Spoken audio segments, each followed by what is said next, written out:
Welcome to another episode of the Everyday Expertise Podcast. I'm your host, Roland Martin, and I hope that today's conversation will expand your knowledge. Today I welcome Roseanne Bauman to the show. Roseanne is a professor at Conestoga College, which is located in Kitchener, Ontario.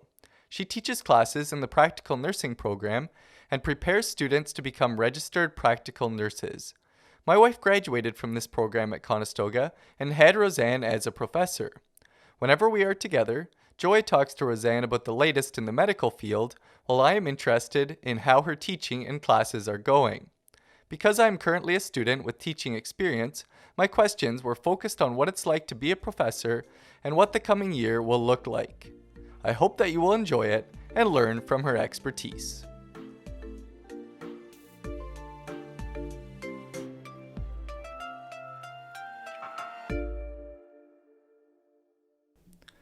Welcome, Roseanne, to Everyday Expertise. It's really good to have you here.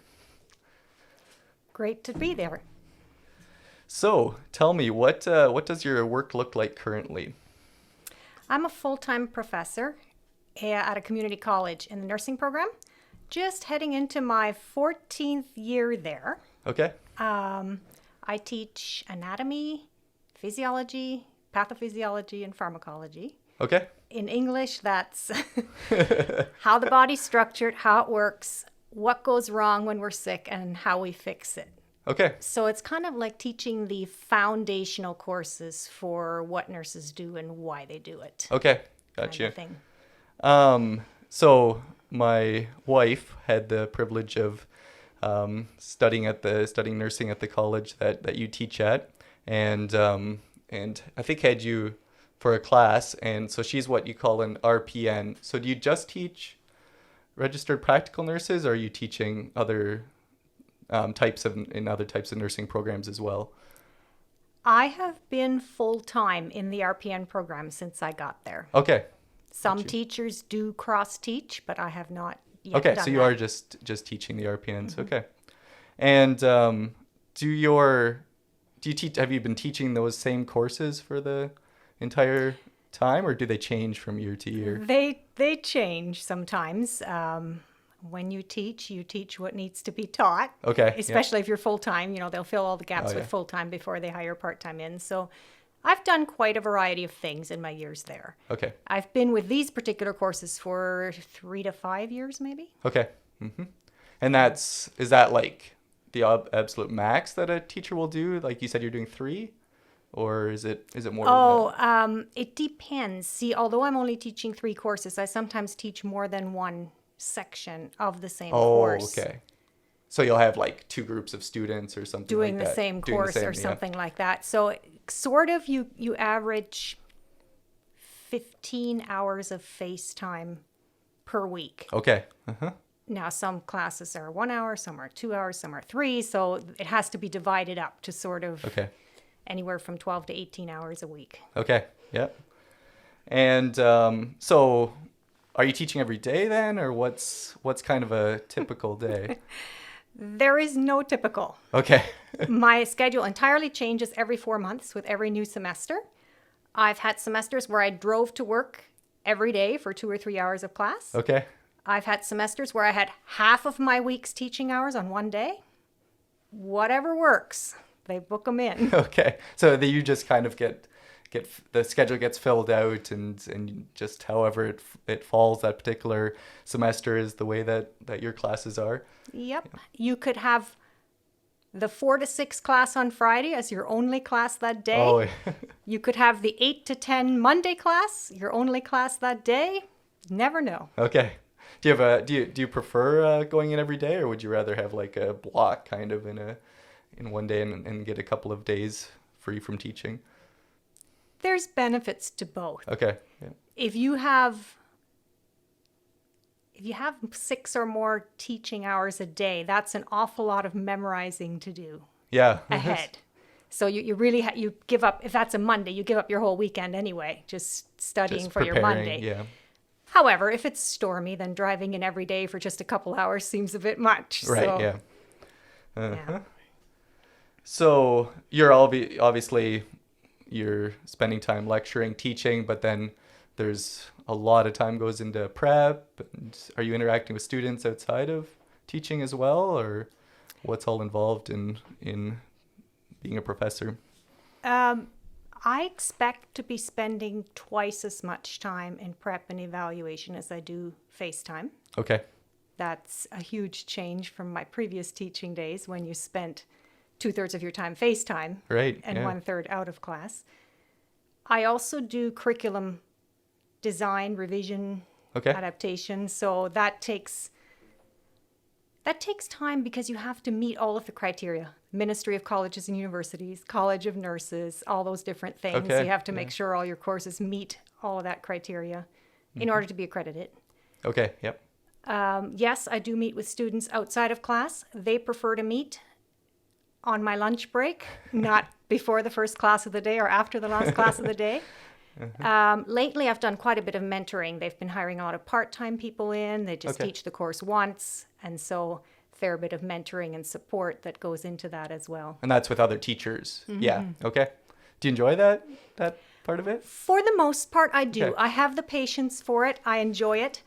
Maybe my most challenging one was a teacher was hired a few days before Christmas.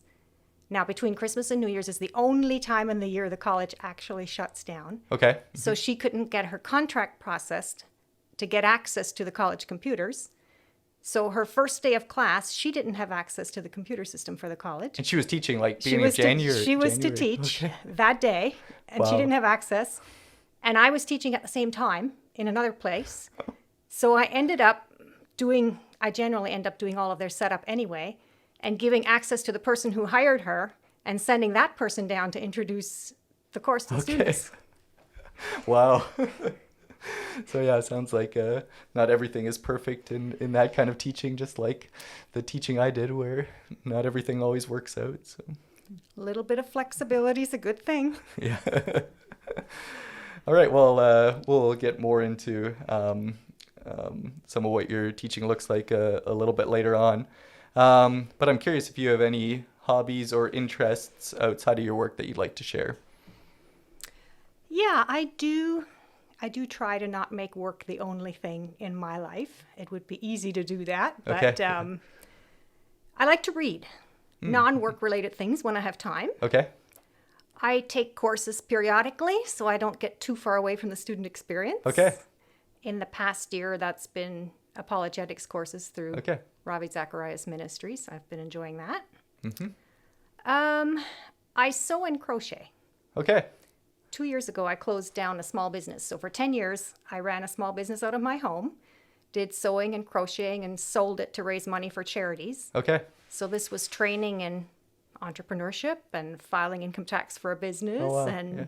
a little bit of marketing. And yeah, it was an interesting path Okay. while it lasted. Yeah. Are you still doing some just for on your I own? still do some and just donate it. Okay. Yeah. Donate the items instead of trying to sell them Yeah. to raise money. I enjoy cultivating spiritual friendships, I call them. Friendships where people challenge one another to grow spiritually. And so I like to do small women's groups for mentorship Okay. and prayer and so on whenever I'm able to work that in as well. Yeah. Very good.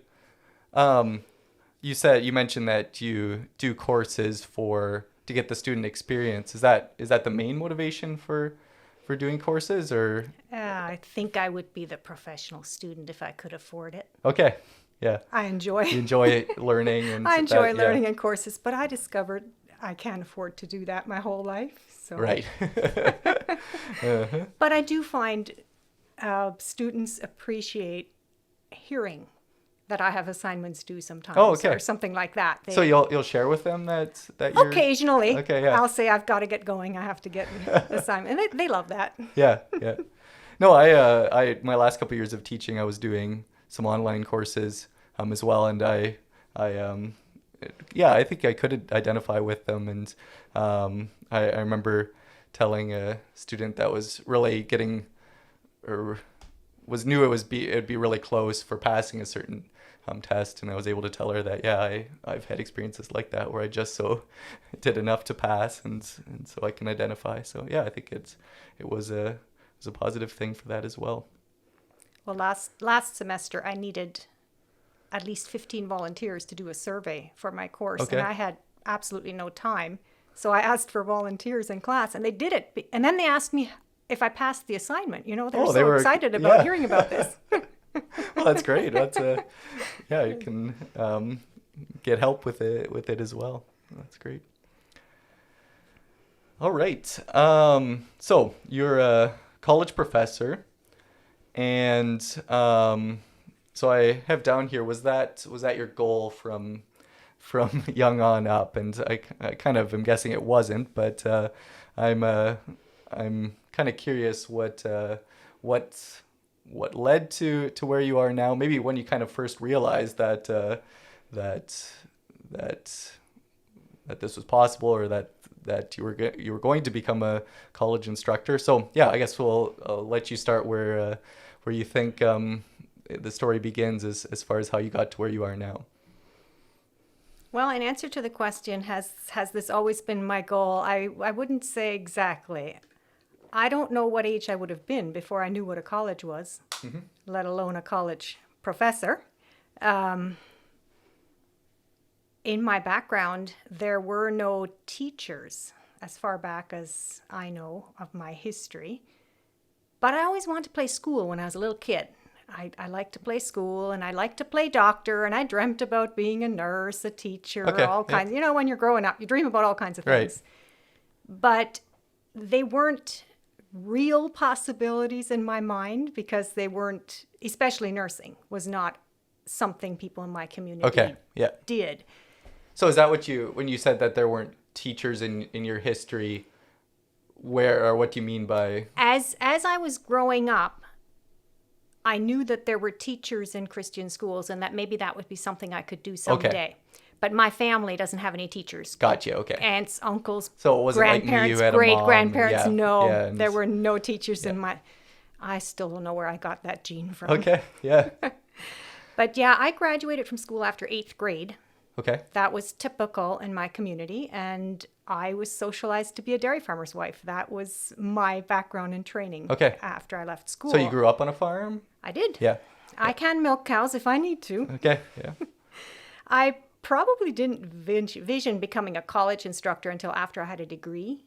I honestly didn't know, coming out of a parochial school background, if I even had what it took to be successful in the post-secondary world. Right. I had no high school. I had nothing. So I don't think it really became a reality to me until after I had a degree, and things started changing in terms of options. So it was kind of a series of steps that eventually led to that place. Yeah, my first real job was teaching at a parochial school. Okay. That was kind of the only avenue that was open in education in that world, and fortunately I loved to teach. Mm-hmm. And so I started there probably about my second year or so. I checked into high school. Okay. And the people at the Adult Learning Center where I went, when I showed up and said I wanted to start my high school diploma as an adult, they were a little bit hesitant. And they sort of suggested that I might be wisest to just focus on the courses I need for whatever the educational path is that I want to take, and sort of forget about doing an OSSD. But I didn't know if there even was a path. Mm-hmm. So I started out with 9th grade math or English or something like that, and it took me 6 years. I did night school, I did correspondence courses, I did summer school. I even did 1 semester of regular high school. Somewhere in my lower 20s, I went to the city for a semester of high school. Okay. So it was a long journey, and it was interesting at times. Were you still teaching during most of that? I was teaching that whole time. Well, I had taken 1 year off. That's how I went to high school. I wondered, if you'd I took taken 1 a year, break there. No, it was kind of interesting. I remember during a break at, I think it was a chemistry night school class, I was grading papers, and it's kind of interesting to try to explain that. I believe it. To someone. But I did finally graduate with my OSSD. I was granted 12 equivalency credits. At that time, you could get equivalencies for maturity, work experience, that kind of thing. Okay. So it would have been 18 courses, I think. Okay. I knocked off in those 6 years. Yeah. Ended up with 6 university credits because I still wasn't sure where the path was I was going. Okay, Or so you didn't 6. have a specific goal Not through particularly. Okay, interesting, yeah. No. Just to finish high school. I was working yeah. on my high school, and then I Yeah. realized that if I would do my grade 12, at that time they were grade 13 OACs credits, then I could go to university if I Okay. wanted to. So I just kept all my options open, Right, yeah. essentially. Is what I did. I didn't go into nursing immediately after I graduated high school because there were no jobs. Oh, okay. Nurses were going to Texas for work. I see. Oh yeah, the tide rises and falls. Yeah. So by the time I applied to nursing school, it truly was a second career. Okay, yeah. I had been teaching for 9 years. I didn't have any money and I wasn't 18 anymore, so I took the practical path. A 3-year nursing diploma, a 3-year RN diploma. Okay. So that's different than the registered practical nurse that we have here in Ontario today? It is. At that time, that credential would have been maybe a 1-year Oh, okay. Yeah. and would have had a different title. Yeah. The RPN today is similar to what my RN was Okay. that I graduated with, except they have a lot less clinical time Okay. because we did 3 years. Right. The problem with that was the year I graduated, the law had changed and now every RN had to have a bachelor's degree. So here I am looking for a job without the credential and without work experience. So you're not actually a registered I nurse? was. You were, okay. Yes, mine was the last graduating class Okay, yeah. that was granted the RN credential. But when you're applying for jobs, now you're competing against people who have work experience or people who have a degree. Oh, okay. Yeah. I did manage to find a job, but I went right back to school. Okay. Graduated with my RN in June and started my bachelor's in September because I decided that might be the wisest course of Okay. action. So I upgraded to a bachelor's degree over the next 3 years part-time. So were there less credits that you needed to get your bachelor's than if you would have just started with your bachelor's degree? Like, did some of your There were. RN courses count towards it? Essentially, I did 5 years instead of the 4 I Oh, would have okay, done total. for a total. Yeah. For a bachelor's degree, it would have been 4, and I ended up doing 5. I figure I got the best of both worlds. I have Okay, a college education and a university education on the same thing. So Yeah. I got a good set of practical base as well as a good set of theoretical base. And were you doing that part-time while you were working, or? Okay. So you like to have 2 I'm- things going most of the time? You know what cured me? I took a year off after I graduated with my bachelor's degree to think, A year off from... contemplate from school. Yeah, okay. Took a year off from school, worked, tried to decide if I was done going to school because when you're an adult, you don't return to school too many times. And I'd been off for about a year. I remember a friend asking me and saying, you said you were going to take a year off to think about this. The year's almost up. Are you going back to school? And I said, no, Oh, okay. no plans. Then I heard about a coworker who was going to commute to Buffalo, New York, and do a master's and a nurse practitioner. Okay. That sounded kind of preposterous to me. She was going to keep working while she did it And commute to Buffalo. and commute to Buffalo. From this area, like a 2-hour drive? From Guelph, yeah. Okay. So I went to her and I said, I hear you're doing this. She said, yeah, are you coming? I said, absolutely not. And I went home, and a day or two later, it had occurred to me how many options would be open to me if I did that particular degree. Okay. Because it would be the master's and the nurse practitioner. It would open up several doors. So in those are terms 2 of- separate things? Well, no, with a master's degree, you specialize in something. Okay. Yeah. In this case, it was in nurse practitioner. Okay. But it would give me more clinical options as well as more teaching and administrative options Okay. if I took that path. And I thought, I'd have a carpool partner. Yeah. I'd have a study partner. So I checked into it, and our employer was willing to have us work 80% of a full-time. Okay. And all of our classes were always booked Thursday evening and Friday. So we only had to commute down once a week. Okay. It was crazy. Did you stay down there Thursday night then, or? Whenever we had Thursday evening classes, we would stay overnight. Okay. But there were days we would leave at 5 or 6 a.m. and Friday and come back Oh, wow. late at night. So you were crossing the border to do this? Okay. We were every week. Yeah. We crossed the border. So I have a U.S. credential for my master's. Oh, okay. Got you.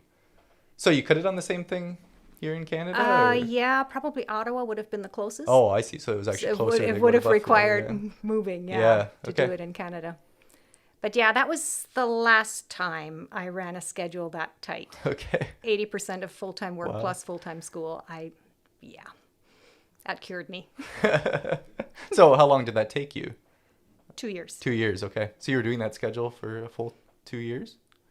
I think when I reached the point where I had to do my 400 hours of clinical time, I think I might have done half time at work. Okay, so you drop back your A little work bit, a little bit, yeah. 2 10-hour days at work, 2 10-hour days clinical, and 1 day in Buffalo. Wow. Something like that.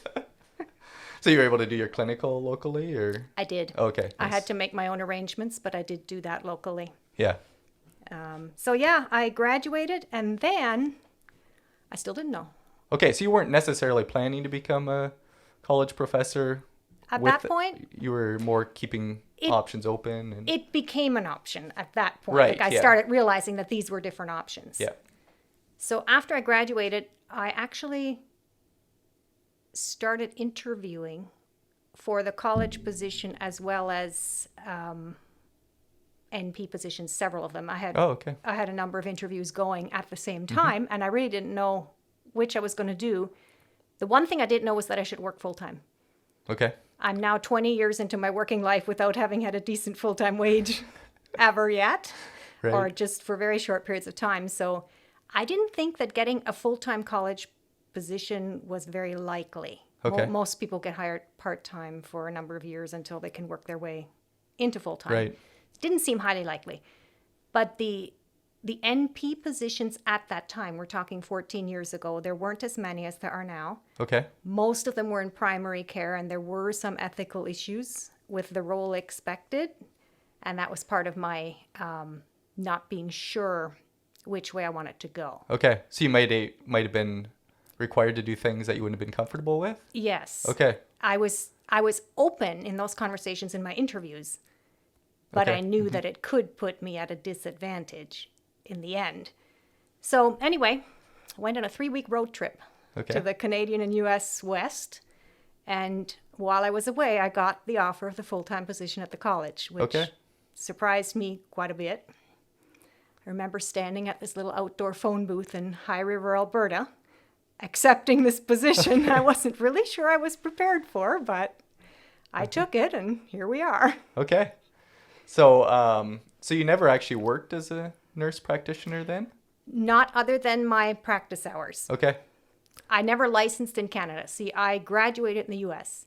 Right. I would have had to write a registration exam in Canada, and I would have had to work a set number of hours per year to maintain my licensure. Oh, I see. Yep. So I kind of had to, it was a dividing of the ways. If I accepted the full-time teaching position, there was no way I could maintain a nurse practitioner license. Yeah.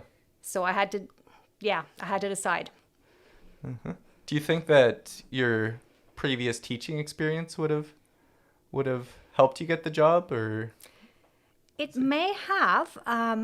Invariably, throughout my nursing school years, people would come up with this wonderful new idea that I should really consider teaching. Okay, so it was something That was people were something that telling came you. through a lot. And Yeah. I'd be like, no, I've been there, done that. I'm looking to be a nurse now. Yeah. But during the interview for the college position, they purposely set up, there was a team. And the interview, I had to teach a session. Oh, okay. And they purposely mistreated one another to see what I would do with Oh, it. wow. And something went wrong with the teaching thing. I know I walked out of there feeling, once you've taught for a number of years, when a class went bad. Yeah, exactly. And I walked out of there thinking, all right, that did not go well. But I am suspicious they did it purposely to see what would happen. Okay. To see if I would just ignore it if one student made a nasty comment to another or something like that. So did you call them out? Or... I did. I Okay. forget what I said Wow. to them, but I suspect it was purposeful. Yeah, yeah. Well, that was that seems to me that would be kind of brave of you to do that. Like, were you suspicious at the time that it was purposeful, or? It caught me by surprise because Right. I was so busy concentrating. You want to do a really good job Yeah. of your teaching presentation, and to have somebody derail you like that when it's totally unexpected, I don't think I handle it very smoothly. But I wonder if teaching experience did come through Yeah, probably. Yeah. unconsciously. Yeah. I don't know. So, when you made the decision to become a college professor, is it something that you've been happy to stay in ever since, or have you considered going back to full-time nursing or something like that at all? Probably teaching is what I do best. Nice. Yeah. Part of the problem with going back to nursing is it would have to be administrative or something like that. I have back issues. I can't lift anymore. I'm unable to do rotating shifts. And so it hasn't held huge appeal. Right. I could take charge of a nursing home or retirement home or something like that, but I don't have a huge desire to be a manager. Yeah. It's bad enough being the middle person. Yeah.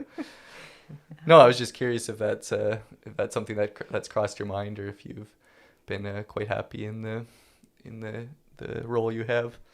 Honestly, I think if I was to change, I'd probably do something else. Okay, something completely Teaching different English than- as a second language, I don't know. Yeah. I would probably do something else if I had to Yeah. switch. Very good. Have you changed as a teacher since over the 14 years that you've been teaching at college? Probably. I was thinking about this in terms of my earlier teaching experience. Oh, yeah, Certainly yeah. things have changed a lot. I Right. used to teach K to 4. I taught 5 to 8. I've been the educator at an organization. I've taught Okay. at the college level. So, yeah, I would say I change as my student population changes, as the courses I teach change, as ideas of pedagogy change, as directives change from the Right. college. There's teaching methods, lots and lots of things. Probably one of the big shifts for me has been this. A couple of years ago, there was this adage going around: the teacher should not be the sage on the stage. They Right, should yeah. be the guide on the side. That's a big shift from my early days of teaching 30 years ago Right. Yeah. in how teaching was viewed and how things were done.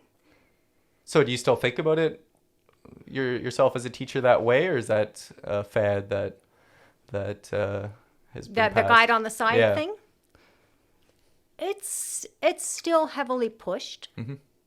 I think it works better in certain courses than others. Okay. Yeah. When you bring someone into a brand new field, there does have to be some foundational teaching, I think, For sure. Yeah. because what I've discovered is you can't actually critically think about a thing until you have some tools to use in your critical thinking. Absolutely. There needs to be a base knowledge to any field before you can function in it. Yeah, I agree with that.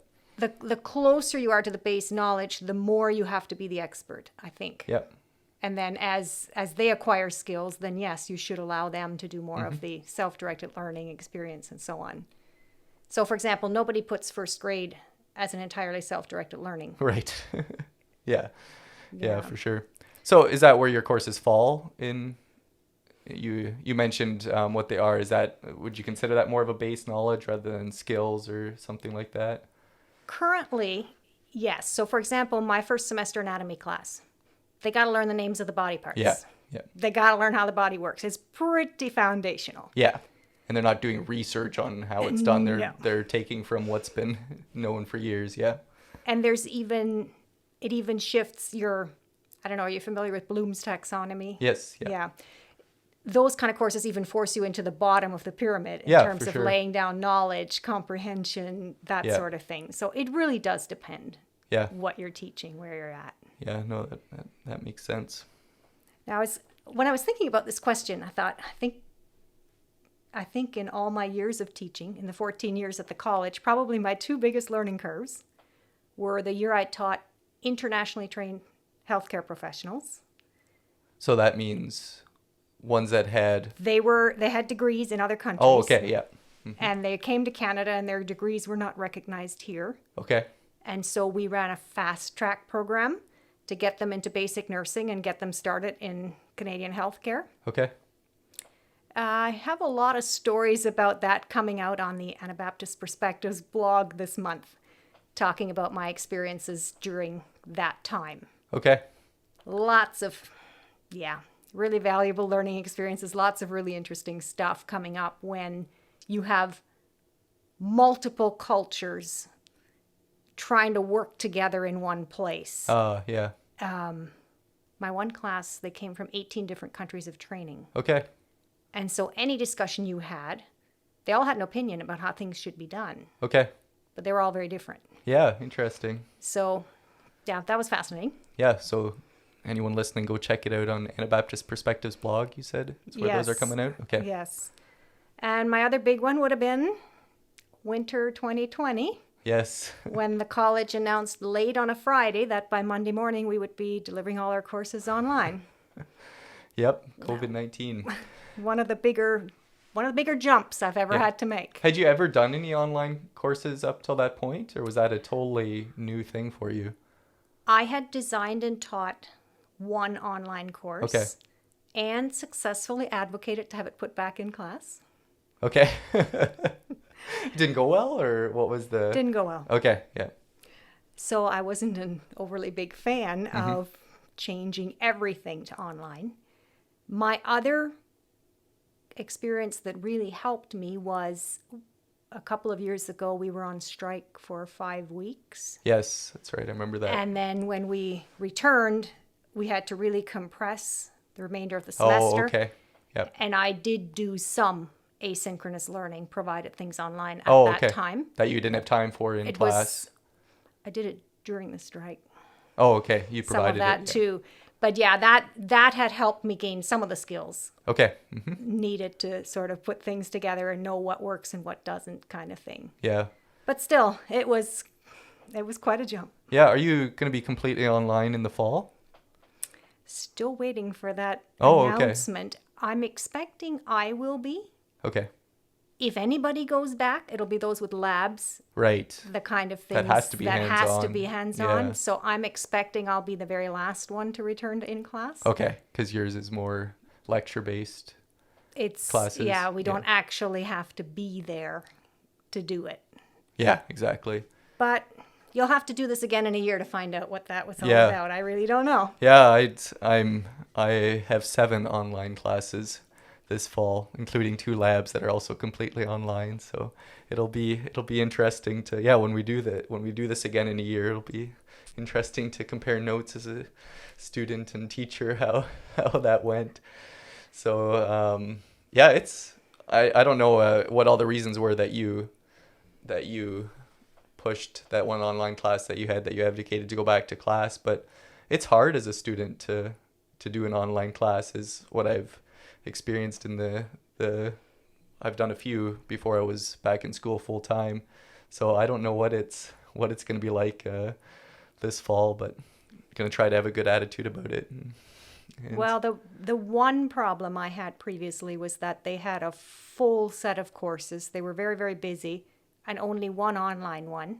So it's very easy to neglect that one and forget about it and just do everything else. And it was first year. Many of them didn't have the self-direction and self-motivation and skills to actually make this happen. Right. Yeah. It takes a lot more self-motivation, I think, is what it's what I'm preparing myself for. So, yeah. It does. You'll need some creative self-motivation. Yeah. Yeah. Thinking maybe like a dedicated schedule that I try to follow, even though I don't have to. We'll see how that goes. Yeah.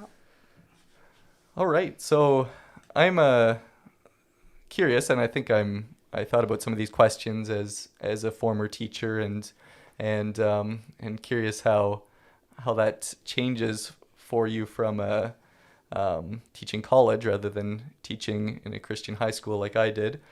So what are the goals that you set out when you begin a new semester, a new term?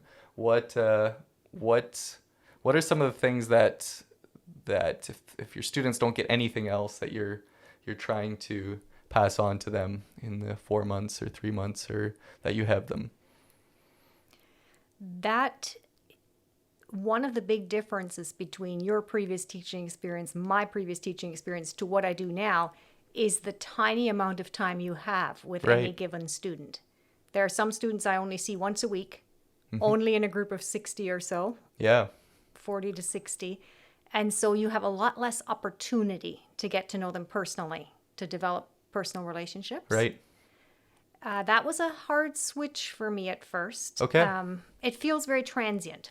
Mm-hmm. You have these, usually I have close to 200 students a semester. Right. And I'm lucky if I know some of their names by Okay. the end of semester. It's Yeah. not my gift. So well, of course, my main goal is to help them reach their goal of becoming nurses. That's what they're there for, Mm-hmm. to learn what they need to know to be nurses.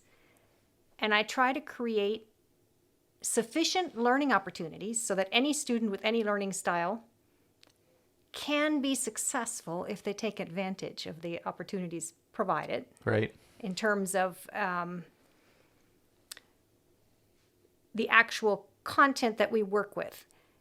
To me, nursing is a lot more than scientific knowledge, skill, Okay. Mm-hmm. judgment, and so on. Nursing has long been a profession that's about caring and compassion and meeting people at their neediest times. Right. Birth, death, illness, crisis. And so I hope my students will also pick up things like compassion, Mm-hmm. integrity, caring, responsibility, accountability. Yeah. And my best ways of working on those things is being an example, Okay. Mm-hmm. not letting them be irresponsible all the time. Uh-huh. They don't necessarily see that as a good thing. Yeah. But requiring integrity, requiring punctuality, requiring some of those things, those are skills they're going to need Yeah. to be good nurses. You can't be 2 hours late bringing your medication because you slept in, Right. Yeah. you know? So, yeah, it's a lot less one-on-one, I guess, because I don't have a lot of those opportunities. Right, It's yeah. more just in general. I imagine I have a reputation around the college about being a stickler for certain things. Okay. That doesn't necessarily hurt them. Yeah. So you're teaching adults, which is even in high school. They're still under 18, so it's a little different there. And so I kind of, in my university classes, I kind of get the perception that professors will provide the material, they'll show up to class, and it's kind of up to you to yeah, like you said, it's my responsibility to learn with what's being provided. So I don't think that I've had a teacher that takes the approach that I think I was hearing you say, that you're a stickler on punctuality and things like that. But also when you're taking more of a liberal arts degree or something like that, I don't think that a professor sees it as their responsibility like you do to teach some of those things, to pass some of those things on. So I'm kind of curious if you have more to say on how you teach some of those responsibility things and punctuality to adults. One of my limiting factors is that my employer has expectations, and usually they're in favor of the student. Okay. And so my employer would not support me locking the door when class begins Right. to teach punctuality. Yeah. My employer would not support lots of different things that in the past have been used to try to teach these sorts of things. Do you take marks off if they're late? Can't do that either. Okay. Yep. But a late assignment or missing a test, things like that, Right. I might apply penalties quite consistently, Okay. because it's kind of like, on the job, you You can't be just not doing things. Right, yeah. You can't just sign off saying you gave a med when you didn't give it. Right. So yes, there certainly are limitations as to how you can approach these things. Mm-hmm. But I also try to do it myself. I try never to lie to them, Okay. to make them believe. You know how professors make these threats and they try Right, to make yeah. students believe things. I try never to do those sorts of things. Okay. Just as an example of, Mm-hmm. so for example, I had difficulty one time with coworkers. Everybody was handing out the same test with two different colors of face pages and telling students it was two different versions. Okay. It wasn't. Oh, so you were actually doing the same test as the person beside you. Okay. But because there was a different color of face page, they told them Right. that it was two different versions. And in that particular program, I walked in and taught one course. Apparently everybody had been doing this. And they wanted to make sure that I didn't give this away, that I communicated the same thing to students as they were communicating. And I'm like, there's no way I can tell these students there's two versions. All they have to do is check. Right. And they know we're all lying to them. Yeah. So I try to find a creative way to get around that. But yeah, those are the places where I find it cumbersome at times Yeah. to be a stickler for integrity, but I still think it's valuable Yeah. for my that's- students to know that. Yeah. Does that not get frustrating? I mean, you maybe kind of said that already, but to try to work within a system that's kind of in place and then try to hold fast on some of those things. You pick your battles. Okay. Yeah. You kind of have to pick your battles. You know, what are the things I can live with? What are the things I can't live with? Mm-hmm. But I do try not to participate in dishonesty Yeah. in any way. And then I feel comfortable expecting the same of my students. Yeah. No, that makes sense. You know, don't be dishonest with me. Don't Yeah. hand in someone else's work. Because I guess it's just me personally. How can I ask that of my students if I'm not willing to live it? Right. Yeah. Yeah. You said that another thing you want to pass on is caring and compassion. Is that something that you try to get across in maybe not as obvious a way, or is it something that you'll just spend time explicitly stating and talking about in your lecturing and your teaching? Those are things that are addressed more openly in classes different from mine, Okay. because I'm not talking about nursing care very much. Right. They'll be addressed more specifically in other classes.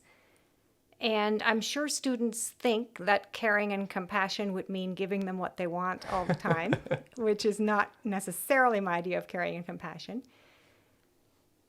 Where I probably address it most is in the way I speak about people who have drug addictions.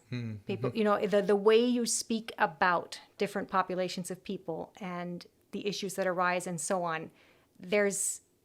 You can speak about it with caring and compassion, or you can speak about it with disrespect and that kind of thing. So probably it's more subtle Okay. Mm-hmm. in the ways I try to do that. Yeah. Oh, that's makes sense. Not saying I've never made a bad joke or anything, but I try my best. Yeah.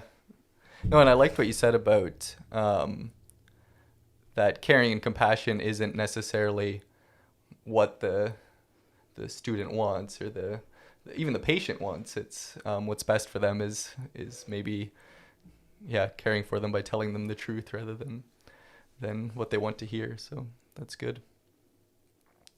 I'm not sure if you had more to say on your goals there, but does it ever happen that, and maybe you talked about this already, but did you have any more to say on situations you get into where your goals are not aligned with goals of an employer? So are you asked to teach things that you're not comfortable teaching? Or you talked about a situation, small situation there with coworkers. Does that come up a lot, or is that not something you deal with too much?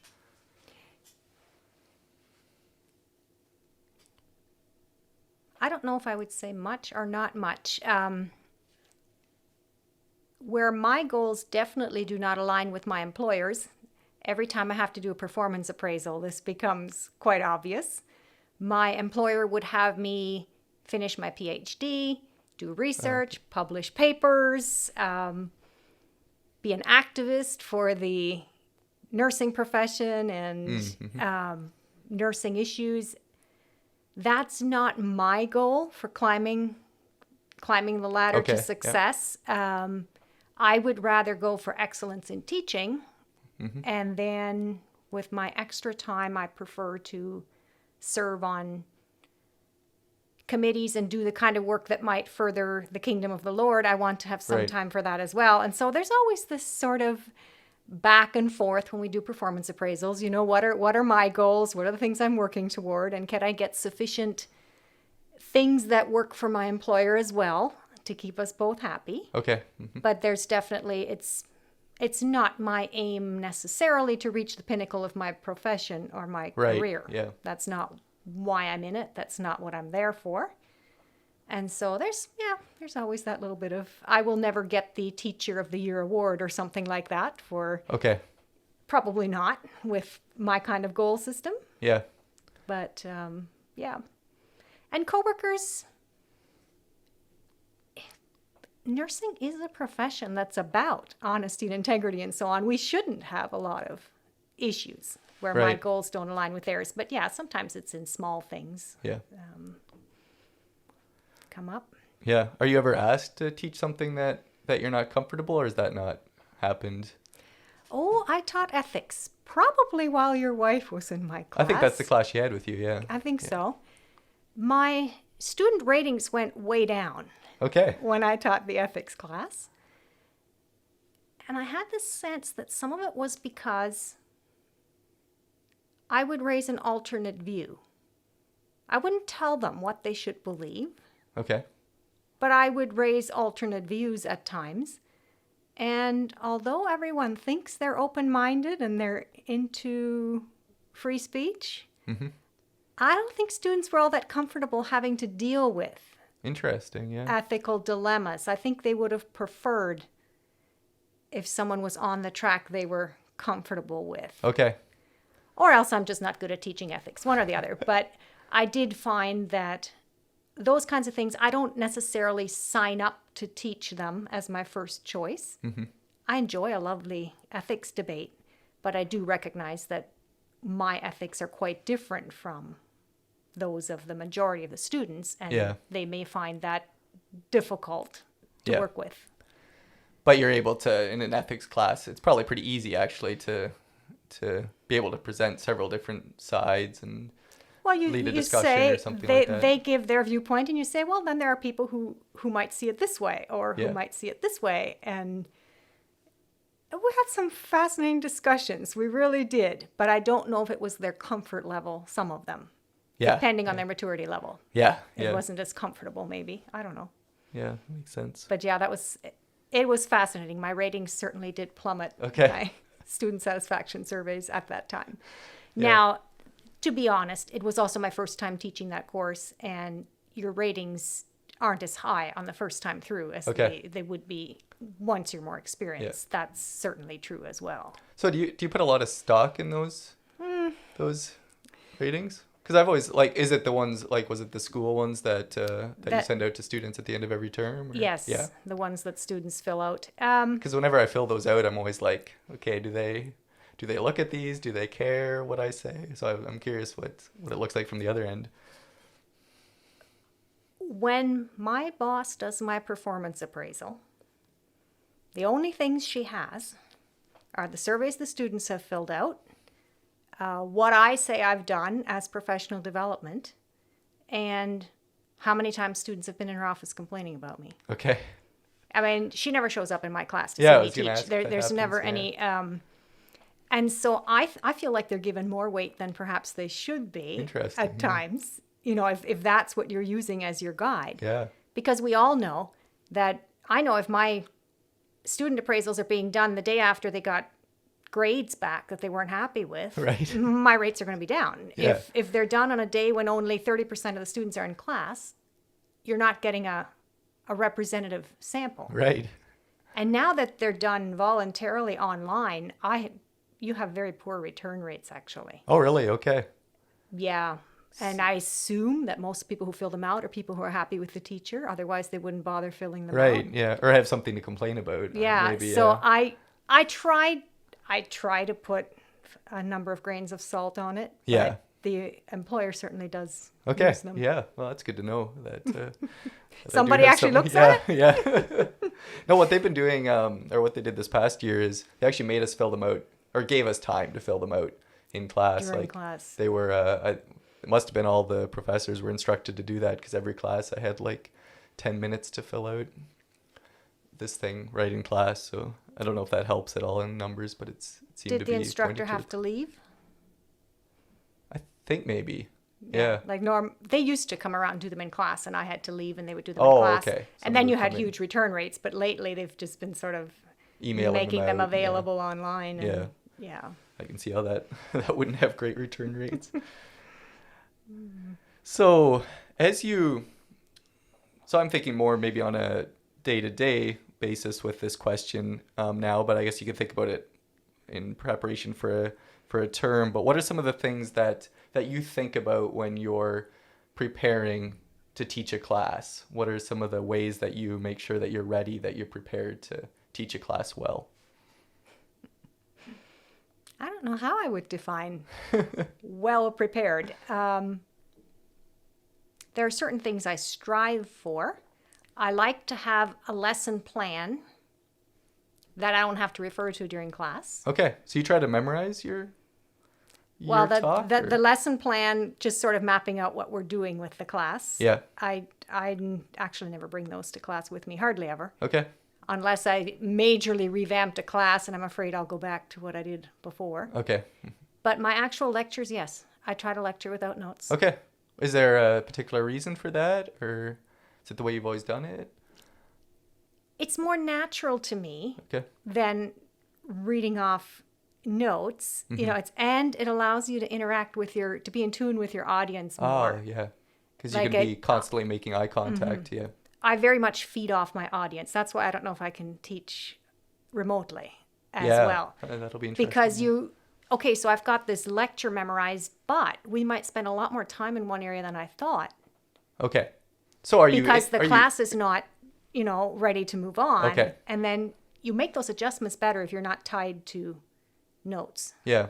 Are you often asking questions and interacting throughout the lecture, or is it a lot of just you talking? I try for interactive. It depends on the class. Right, yeah.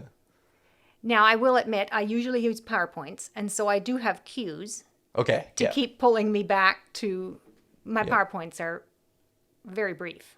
Okay. Very brief bulleted points, but it does, keep me from forgetting. Yeah. Keeps me from forgetting some concept altogether as I'm going through. I'll be like, oh, wait a minute, forgot that slide. Right. Yeah. I like interaction. I do. There are classes where it's hard to get Okay. interaction. Do you struggle with that more than too much interaction? As a general rule, yes. Do you ever get students that ask Talk too bad much? questions or questions that are unnecessary? Occasionally you get one. Yeah, occasionally I've said, I'll answer that class question for you at break time. Okay. Can yeah. we return to it on break time or something like that? Other students are very sensitive Right. to the student who's always asking questions that hold up the class. Yeah. So, yeah, it's one of the challenges of teaching. yeah. Yeah. Your students who monopolize the class and your students who don't participate. And Right. One thing I do sometimes if there's not enough participation is break them up into small groups Oh, okay. to work on things right there during the lecture. Yeah. Do you find that that's usually successful? Again, it depends on the class. Yeah. Sometimes they gather in little groups. Some groups work well, other groups are Yeah. planning their next social event. So sometimes I've numbered them Oh, and and split them all created up. And, groups Yeah. and whatever the day holds. Yeah. What class sizes are you teaching normally? On average, 40 to 60. Okay. So that is pretty large then. It is it's large. Not 400 or It- 500, but Small But group it's a work lot. is a bit challenging. Yeah. You have to be careful about what you're doing in Yeah. trying to get them to do in groups because the rooms are full. You don't have a lot of space. Yeah. So are you, when you're preparing a lecture, are you coming up with questions ahead of time that you're going to ask to students and trying to come up with good questions? Or do they Yes, yeah. some of them are actually on my slides. Okay, yeah. Some of my really good questions are, in fact, sometimes I take a slide with information on it and replace it with questions Okay. Mm-hmm. just to try to drive more interaction. Instead of me saying it, I'm trying to get them to come up with the answers. Mm-hmm. But I will do a lot of them on the fly too. Okay. As you think of them? It just seems like a moment. Oh, yeah. You know, Okay. you've built up your lecture to a certain point. It just seems like a moment to ask them to think. It's quite fascinating, actually. Yeah. Your son isn't talking yet, but when little children learn about the world, they ask the most fascinating questions because they're not bound by reality. Okay, yeah. They just wonder about life. Yeah. I find that when people enter an entirely new field, there's a bit of the same thing that starts to happen. Interesting. Okay. They start to learn about this new field and then they start coming up with questions. They say, well, why couldn't we do this? And I'm like, because it doesn't work that way. But if I really stop and think about it, I'm like, well, with the knowledge they have, Yeah. they're not as bound as I am to what I know doesn't work. Why not? Yeah. So you can have some really fascinating discussions about things sometimes. Yeah. Interesting. By the time they get to second year, they've already become a little more bound to the realities and a little less imaginative. Yeah. But, And you start to, I mean, if others are like me, you start to kind of think, okay, is this a question that that has an obvious answer? Or yeah, even should though I know thought of this it- by yeah, now? Yeah. So maybe that happens a little bit by second year too. It might. It Yeah. might. But yeah, there are some parts of teaching I would really have to think hard about how I do it and, Okay, and why yeah. I do it. You know, it becomes something Right. you do. Yeah. But yeah, what were we talking about? Prep. Yeah. So yeah, I try not to bring my lesson plan to class.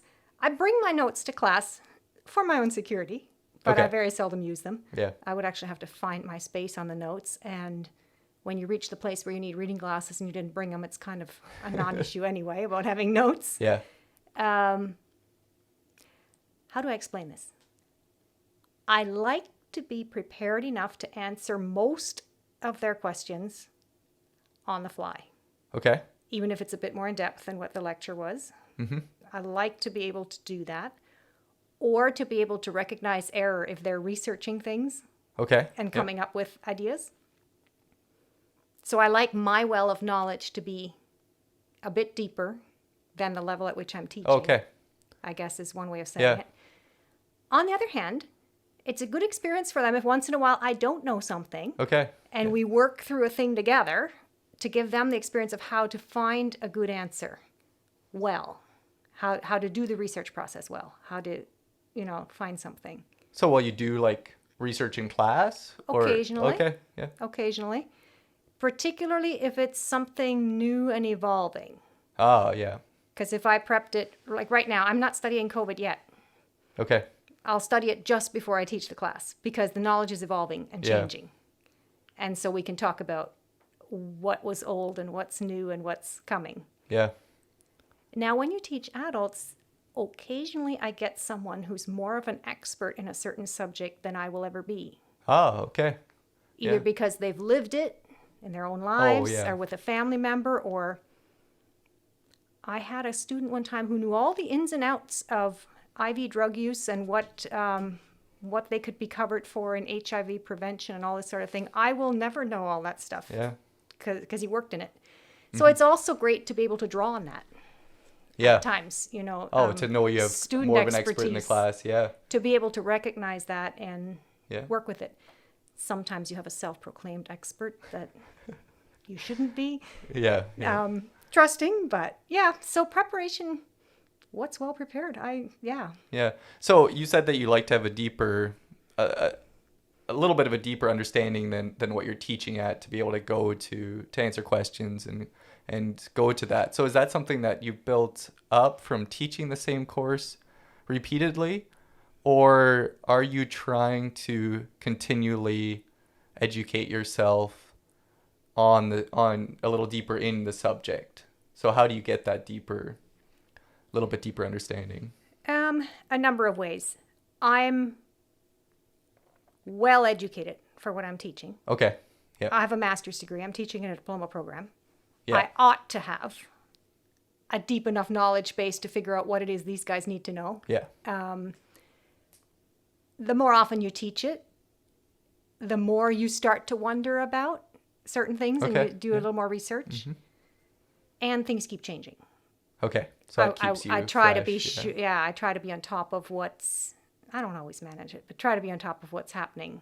And so there's different ways to keep your knowledge base a little bit beyond theirs. Yeah. It's one of the ways in which you cultivate respect, I think. Okay. Yeah. If one of your professors showed up and read their slides and went home, I'm sure you've heard that kind of discussion among students. Yeah. There's not a great deal of respect for that person's No, for sure not. Yeah. knowledge as an educator. Yeah. And I mean, there's different reasons for that. Like often it seems like a university professor is maybe educated very narrowly, but, and then got kind of put into a course that they don't know that much about. And so or just don't have, have never learned how to teach. Seems like it happens sometimes too, or don't really care. So it's true. They're hired for subject matter expertise, not teaching knowledge. Yeah. And it probably drives me crazy because I'm a teacher. Yeah. And I can't do it as well the first time I teach a class. Right. Yeah. As the seventh time. Yeah. I had a boss for a while that moved us around all the time. She thought she could get us to be experts in everything. And so if she just moved us around often enough, this would happen. Okay. And I'm like, no, that's not how it works. It's not the best way to do it. Yeah. Yeah. No, I really identified with what you were saying about wanting to have that deeper knowledge. Like I noticed that even in teaching high school, that I think where I noticed it was it really helped me to be able to help them know where they're going, why they're learning this maybe, or that kind of thing, if I knew levels above what I was teaching. And I didn't always, and that was difficult to teach when maybe in math I had as much knowledge as what I was teaching. That did happen. The other thing for me is if I am bored thinking about an upcoming class, then it's time to revise it. Okay. Because if I'm bored going in, guess what? They're all going to find it a really boring lecture. Yeah. And you're talking like a entire term here, or a specific lecture?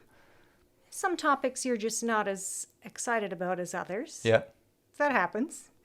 And now that I've been doing it for 3 to 5 years, quite frankly, I could probably deliver most of my lectures fairly decently without a lot of review, except for statistics and things like that. But then they become boring. Yeah.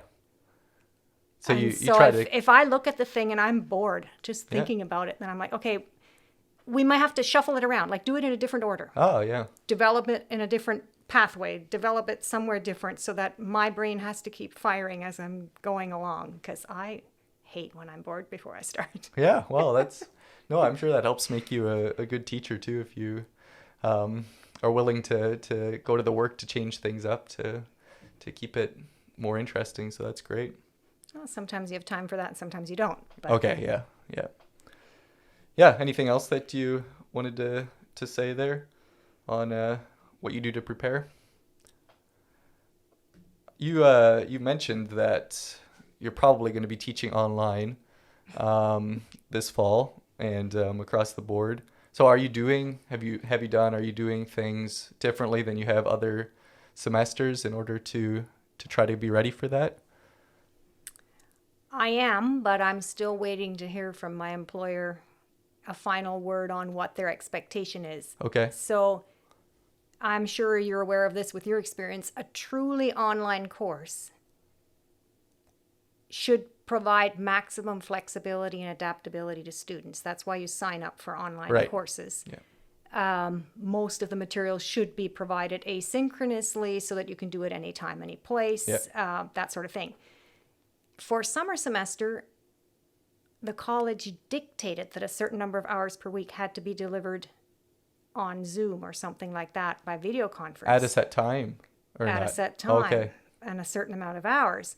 And so if they're going to do that again, that will change my prep. If there's an expectation that a certain amount of the class will be delivered synchronously Yeah. and a certain amount of it asynchronously, it makes a difference in how you prepare things. Yeah. What I would like to try, what I'm dreaming about, if it fits within my dictated parameters, is to trial a modified flipped classroom with some remote delivery. Okay. I don't know if flipped classroom is something you're familiar with. A little bit, but tell me kind of It's how you're thinking about doing it. Probably the simplest definition of flipped classroom is that traditionally new material was presented in class and students were sent home with homework to apply the concepts and practice them. Right. With the flipped classroom, the new material is studied by the student before coming to class, and class time is used to clarify and practice and apply and that sort of thing. Right. I'm thinking this should work fairly well with online because they're supposed to work through the core content anyway, Yep. independently. Yeah. So I would have them do maybe 3/4 of the class time Okay. as online. And then I would meet with them once a week by video conference Oh, okay. and do the kind of thing, the active learning kind of review of things and so on, is what I'm thinking of trialing. Okay. But Yeah. we'll see where it goes and what the expectation is. Yeah. So does that mean you'll be videoing yourself lecturing for those? I could. I have been able to find some pretty good stuff for Oh, some okay. of my topics. So, example, anatomy. There's a lot of good stuff out there. Yeah. Some of it's Creative Commons, some of it is not. But so I've used quite a number of guest speakers as I'm, Oh, nice. Yeah. and then I video the ones I can't find anything for or Okay. whatever. I could do on my own, Yeah. but it's not one of my. I'm not that tech savvy. It's not one of my greatest skills. Okay. Yeah. So I've been drawing on work that has been done some. Yeah. I have a little bit later on here that if you have advice for college students, but maybe I'll ask it here. Do you have advice for those that are going back to school this fall and are going to be doing it online like I am? Do you have, from a teacher's perspective, do you have any advice or suggestions for how we can best be ready for this kind of learning? I was asked that same question at Faith Builders College Student Retreat this summer. It probably takes the same thing for students as it does for teachers. It really does take self-motivation. It takes, goal setting goals along the way. For me, it does. When I have a thing I need to self-motivate for, I need small goals, step by step, things that I can check off the list as I go, instead of leaving it all till the end and trying to catch up with it.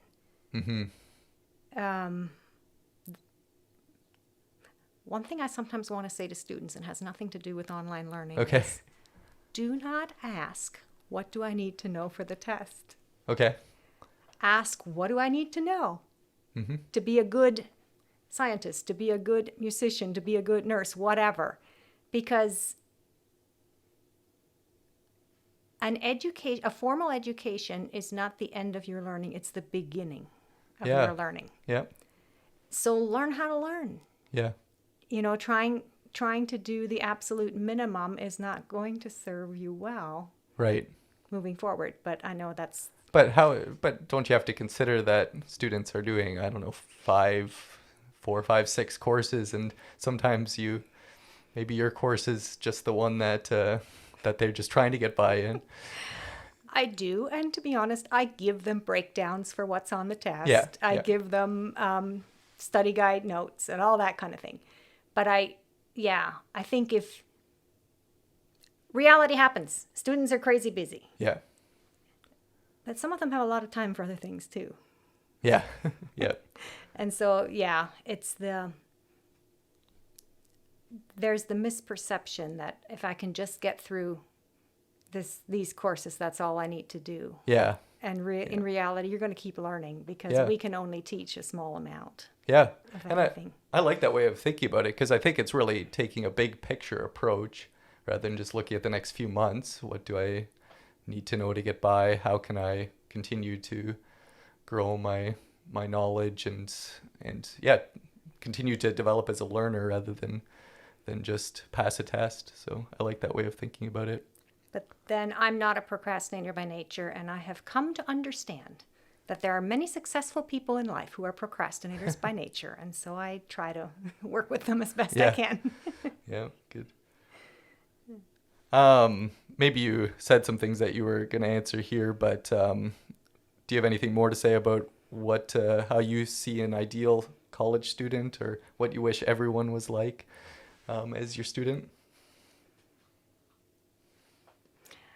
That's that's a tough question. I do like variety in my student groups. I enjoy diversity. Mm-hmm.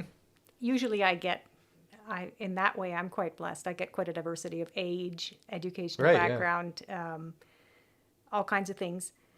I probably find students easiest to work with who are in school because they want to be there. Right. Those who are in school because they think nursing will make them a pile of money, or will offer them job security, or their parents told them they ought to be a nurse. Sometimes that can be a bit tougher. Yeah. Because they don't have as much motivation to work with. They may Right, not be there because they want to be there.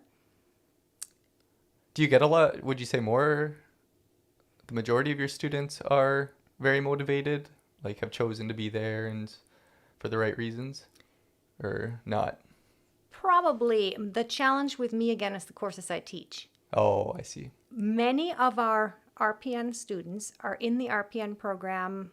Well, they come there for various reasons, but probably the majority of them are really good hands-on practitioners, and the academic side is harder for them. Okay. Yeah. And so because I teach the academic courses, sometimes we struggle a bit to keep that side of it moving, and they may be excellent practitioners, Right. which I don't necessarily see. Yeah. I think if you were teaching at university, it might be more the other way around. Okay. People might be more academic and not as much in it for hands-on practitioner. That's interesting, yeah. I know you've all heard this, every student has heard this, but the most successful students are those who actually own the textbook or open it. They actually come to class and participate instead of watching videos. Yeah. Do some work outside of class. It's just, that's how it is. Yeah. You can't get away from that. You get out of it what you put into it. That's the way it is. I have a few students, that seem to feel that their tuition paid for a good grade and the rest is up to the teacher. Okay. So it's the teacher's fault if they don't get a good grade? Yeah, pretty much. Yeah. Didn't tell them what was going to be on the test, or didn't prepare them properly, or whatever. It's human nature. Yeah. But those ones are more challenging to work with. Mm-hmm. Do you interact more with challenging students, or do you get good interactions with really good motivated students as well? As in one-on-one interaction? Yeah. Probably your majority interaction comes from those who are at risk of not being successful and those who are very successful. Okay. Like some will seek you out to learn more and to develop? Or they had one question wrong on the test and they just have to know what it was. Oh, okay. Yeah. You know, you get that group who are the overachievers who will be in contact with you from time to time. And the people who are at risk hopefully will get in contact with you. Yeah. Some do, some don't. The folks in between, it depends on their personality. Okay. Yeah. I had someone in my office, this is some years back, but she was in my office, I forget why. But I remember her saying to me, "You just used my name. What did I do that you know my name?" Because she knew that I don't know students' names very well. Okay. "What have I done?" I said, "Actually, I may not be good at memorization, but I can read. You're wearing a name tag." So you didn't know her outside of... I don't remember if I would have known her or not, Yeah. but she was sitting in front of me with a name tag on. So That's funny. yeah. Do you have any stories of interactions with students that you'd like to share? You had asked about tough interactions, and I would say probably most educators could write books about Okay. tough interactions and excuses and so on. Fortunately, time dims the memories after a while. Yeah. Some of my personal toughest conversations are the ones where you need to talk to somebody about perhaps considering a different career path, where it seems like it's not a good fit. Those are tough conversations. I can believe it, yeah. The ones about academic integrity offenses are never easy, but they're part of the job. The student who believes that a grade assigned is a beginning offer in the bartering process. Okay. Like they'll try to convince you that Try they to should barter for a different grade. Do you ever give in? Oh, it depends on their rationale. Okay. So And what their, it is possible to convince you. Sometimes. Okay. Yeah. And quite frankly, I work off tests more than assignments. Quite frankly, sometimes there's been an error. Oh, yeah. Yeah. You know, you grade electronically, and sometimes there's been an error, and I'm grateful if they point it out. Yeah. But sometimes, yes, there's just a feeling that you were unfair, and Okay. Yeah. you don't feel you were, or whatever. Our general path then is to have someone else regrade it Okay. if someone insists on having that done. Okay. Yeah. One story I thought about that I tell sometimes, I'm hoping it's long enough ago that nobody recognizes it. This was one time when I truly was speechless for a moment. Doesn't happen to me very often, but occasionally. I was in hospital with a group of students. At that time, I was overseeing actual practice. Okay. So I was in hospital with a group of students, and as a rule, the teacher will review the patient list before the students come and choose patients that they think are appropriate skill level for the student to care for. So less complex at the beginning, more complex as they progress, and so on. So I had assigned each of the students one patient to care for, and I was floating between two floors. I had students on two different floors. Oh, okay. So while I was away, they would work with the staff on the floor as best they could. Only sometimes did they come running to get me. That was never a good sign. Okay. But on this particular day, I came back to a floor, and one of the nursing staff approached me and said, we just moved this patient into a private suite. We're actually expecting her to die fairly soon. Well, if I had known that that patient was going to deteriorate at that rate, I wouldn't have assigned them to a student. Okay. But surprises always happen. Right. So I said, oh, well, where is the student? Oh, she's sitting with her in there. So I thought, well, maybe I better go see how the patient is doing and how the student is doing, because this student wasn't prepared for end-of-life care necessarily. Right, yeah. And as soon as I walked in, I knew that the patient had passed on. Oh, no. Okay. And the student was patiently holding her hand and totally unaware of what had happened. Okay. So I'm standing there thinking, this is the student that said she's in nursing school because she wants to do research. What should I say so she doesn't freak out? And it's been such a while ago, I almost forget. Probably asked her if she'd done vital signs recently or something like that, because she obviously wasn't getting it. Yeah. And in her defense, there was an oxygen mask on. And Okay. so there was the perception that the person might have been breathing Oh, yeah. under the mask. Like, as a newbie, I get it, how Yeah. it happened. But I was a little bit afraid of what her reaction would be if I just tell her. Yeah. Anyway, it turned out fine. Oh, good. She did really well and went on to complete her course. Okay. You never know in those Yeah. situations exactly what will happen. Yeah. But it turned out to be a valuable experience for her, and she survived it. Yeah. Wow. Did you have any other question or any other things to say about things that you like to see in a college student, or had you said all of your list there? I guess I didn't give huge thought to that. No, that's fine. I think I'm big on spontaneous learning, so students who are curious are fun to work with. If they're curious and things interest them and you can just spontaneous teaching moments come up. Yeah. That's the part I miss about doing clinical supervision. Did more stuff come up in All that kinds situation? of all kinds of things were happening all the time, and things you never thought of would come up. And you'd say, "Oh, hey, everybody, come and look at this! This is neat." Or someone would die while you're working with them. Yeah. So in class, it's a little harder to generate that kind of spontaneity. Although I've had people pass out in class. Okay. Does happen, occasionally. Yeah. But yeah, that's the reason I'm still teaching after all these years is because I really get a charge out of seeing somebody learn something. Okay. Yeah. It doesn't really matter so much to me what it is they're learning, but I just really enjoy seeing somebody discover something new. Yeah. And so I guess to me, the ideal student is just someone who's learning.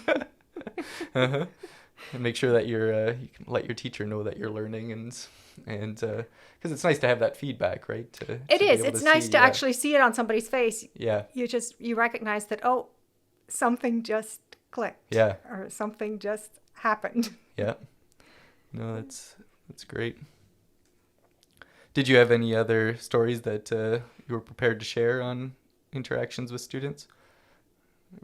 Was that it? I could tell endless stories about students, but you do want to be cautious about for sure. The kinds of things. But there's one of them that kind of stands out in my memory too, and I'm sure the students involved would probably laugh today. But it was maybe their first time on the hospital floor. Okay. And so I had paired them up to make it a little less scary. Mm-hmm. If they were going to work together on getting somebody up for the day, serve them breakfast, get them ready to go. I'm walking down the hallway and I find a pair of students peeking through the crack in the back of the door from the hallway at their patient in bed. And I said, "Can I help you?" They said, "Well, she's still sleeping." And I said, "Oh, that's fine. Let's go wake her up. Come here. Let's go wake her up for the day." They were just gonna let her sleep. I guess they were afraid to. I don't know. Yeah.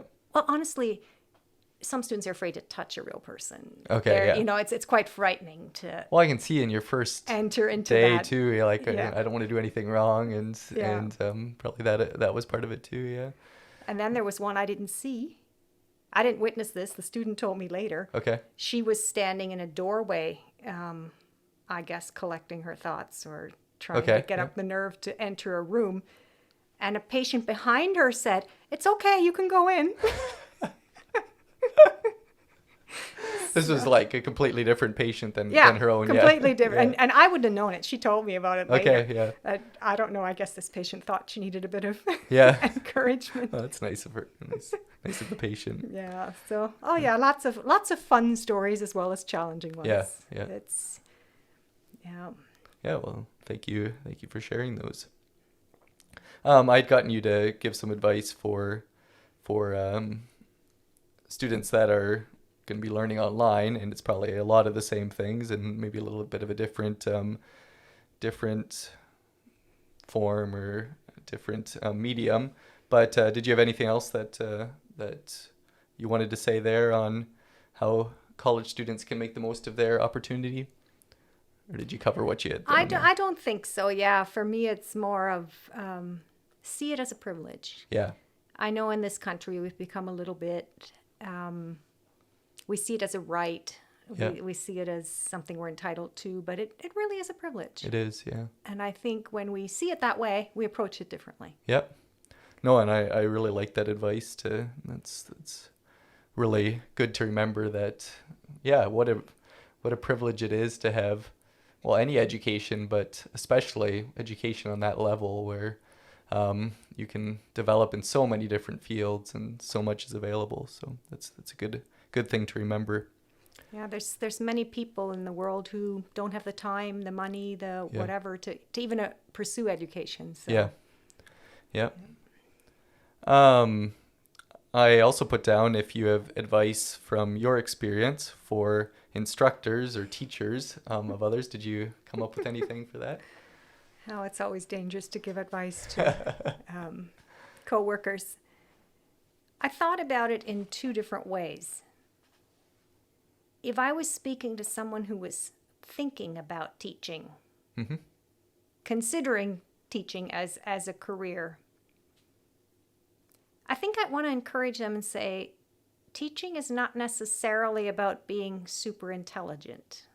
Okay. Sometimes people feel like in order to be a teacher, you have to be, this super intelligent being. Yeah, you got to know everything. Right? Yeah, you require a certain level of knowledge in your subject area, and you require some knowledge about teaching. But I think there's other things that are just as important. Like, for example, can you explain the same concept 5 different times in 5 different ways? Okay. Do you have the patience and the creativity to do that?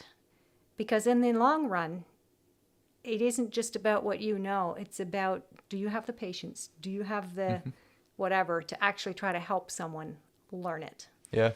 And also, none of us like to consider leadership and classroom management as our favorite parts of teaching, but I would encourage people not to neglect learning those skills as well, because there's nothing that tanks a class as quickly as chaos. Yeah. In a class. Maybe just to ask a little further there, is that something you deal with a lot with teaching adults? Like, do you still? Occasionally, yes. Okay. And occasionally a certain class, the dynamic in it just goes from bad to worse. Okay. And you can remix that same group of students the next semester. Different group, different dynamic, the thing disappears. Okay. Yeah. So I find, it's very much, some of these challenges are rooted in a certain dynamic in a certain group. Yeah. Fascinating, yeah. And so there are times I have to take myself home and say, okay, you are the teacher. Yeah. This is your responsibility. Yeah. What are you going to do? Yeah. If it happens one time. Right. There are times I have to say, well, okay, did they have a test just before my class? Or do they have a test just after my class? Some students don't do well at emotional control, and they're all over the planet because they have a test coming up in the next class. Okay. Yeah. Well, then it'll probably improve next class. Yeah. Yeah. Without It's being just addressed. a one-off then, yeah. But if there's a consistent pattern in a class where it becomes problematic, even at college. Yeah. Well, probably the biggest classroom management issues that I've witnessed as a student is kind of maybe like students kind of get used to talking to each other during a class, and if a professor doesn't deal with it right away, it just becomes the norm that students will just keep doing it, and then the levels will rise, and then usually it gets bad enough that professor will deal with it, and then usually it doesn't come across very well. Yeah. And so I just wish that they would take care of it right away. And as I don't tell people that I have teaching experience, but I often think that, I think I would handle this a little differently than my professors are. But it's adults, but there are still things that apply as far as managing a classroom, and at least in my observation that seems to be true. So that's what I hear you saying as well. Well, and they're really just big kids. Yeah. The same kinds, you're right, the same kinds of issues come up. But the society we're living in requires a great deal of finesse in how you deal with issues. It's becoming, if anything, more challenging. Yeah. To make a statement, to deal with a thing. Because socially, we're very fragile. Yeah. And we're very, Yeah. Well, it's never easy to deal with. Never fun to deal with anything, at least for me. So, no, it's never fun. But that's the one thing that I think can derail you as quickly as anything, or destruct a learning environment. Right. Yeah. And when I think of Veteran teachers, they don't want advice from me, but I think one of the pieces of advice I give myself as a veteran teacher is to try something new once in a while. Oh, yeah. Do something to, that's why I take courses. Take a course, Yeah. do something new, shake it up. It's easy to get stale. Yep. Well, maybe you'll look back and over this time of being forced onto online because of COVID-19, maybe you'll say, hey, that was actually good for me to have to mix it up for a little bit. It may well change my teaching style again. It doesn't say I have to like it, but it may change my teaching style. Do you think it's people have been saying that, oh, maybe this will mean that more will move to online, more colleges and universities will move to more online courses now that they've been forced to do it for a year, however long it's going to be. Do you think that'll happen, or do you think it'll go back to in-class learning whenever possible? Colleges and universities are largely revenue driven. Mm-hmm. They are businesses. So I think where this goes will ultimately depend on the student response. Right.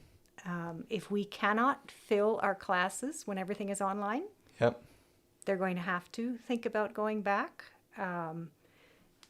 If students respond well to this and they can continue to generate revenue, they'll probably do it because it costs them in the long run less if you don't have to run classrooms and infrastructure and so on. Yeah. So, I mean, there's a lot of research out there that says a lot of things. There's a lot of opinions coming from politicians and wherever, but I really think it's going to end up in the hands of students. Yeah. Do you have a prediction which way it's going to go then if it's in the hand of students? Because I do. I'm curious if you do.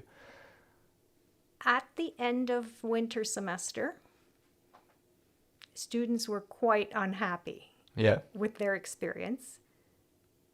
But quite frankly, they got a rotten deal. Right. No one was Courses were prepared to do set it, up for in-class and suddenly went to online. Yeah. It wasn't a good experience. Yeah.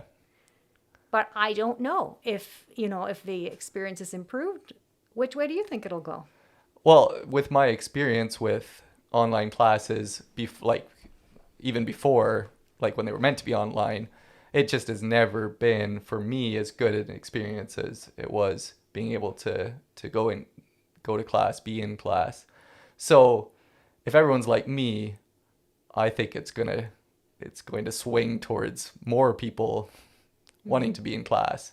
And like students will drop if there's not as many, enrollment will drop if there's not as many options for in class. But I could be completely wrong. Maybe students have changed and they'd prefer to be able to learn at any university from anywhere in the world, and to be able to study in Italy from Canada, or study in Canada from South Africa, or so it gives opportunities for that, and to not be as tied to a schedule. So maybe that will become the norm, that people prefer that. But my prediction is that it's going to show people that they actually do prefer being together, learning as an in-person group. But that's going from my personal experience, so I don't know if everyone's experiencing that or not. I think certain students will excel in online learning and certain ones never will. Right. Because it's not their learning style. It's not the way they do things. I do wonder sometimes if